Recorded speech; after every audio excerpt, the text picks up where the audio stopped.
पोलिसांनी हलगर्जीपणा केला नसता तर कदाचित संतोष देशमुख यांचा जीव वाचला असता, ही चर्चा आता रंगलेली आहे। मात्र असं का? कारण त्यांचं म्हणणं असं आहे की प्रत्यक्षदर्शींनी एक जबाब दिला आणि त्यानुसार पोलिसांनी माहिती देण्यास गेल्यावरती 3.5 तास बसवून ठेवलं आणि सरकारी उत्तर दिलं।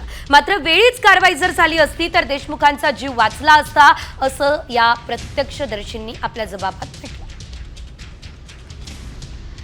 पोलिसांच्या हलगर्जीपणामुळे सरपंच संतोष देशमुख यांची हत्या झाली आहे का, हा सवाल आता यामुळे उपस्थित झालेला आहे।